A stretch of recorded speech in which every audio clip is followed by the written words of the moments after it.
And welcome back to this channel, and today I'm going to walk you through fixes. Yes, troubleshooting methods. Now, if your Samsung wallet is not working after updates, here is a solution. Because sometimes Samsung wallets may stop working after a recent update, so you have to try these verified troubleshooting steps. Quick fixes is the first one. So restart your phone. A simple reboot can resolve temporary glitches caused by the update. Then you can check for Samsung Wallet updates again. Open Galaxy Store, search Samsung Wallet, update it again if it's available. Also check Google Play Store for updates if you downloaded from Google Play Store.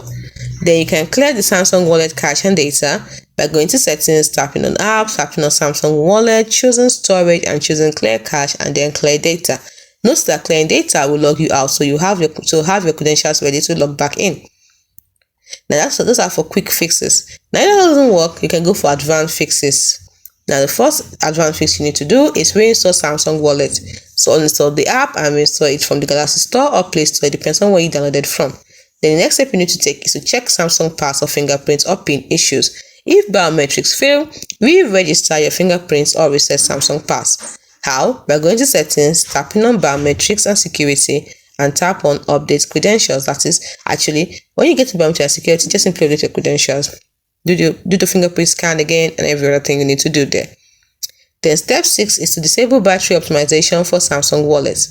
Go to settings, tap on battery and device care, tap on battery, then tap on app power management, and make sure you exclude Samsung wallets. Step 7 is to verify NFC and contactless payments. Ensure NFC is on. How? Go to settings, tap on connections, tap on NFC and contactless payments, and then set Samsung Wallet as the default payments app. Now, if all this fails, the quick fixes fail, the advanced fixes fail, then you go for the last resort. Now, the first last resort is factory reset, but make sure you back up your data first.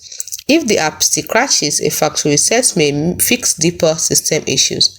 Then, you can also contact Samsung support if the problem persists. Report the issue via Samsung members app or official support.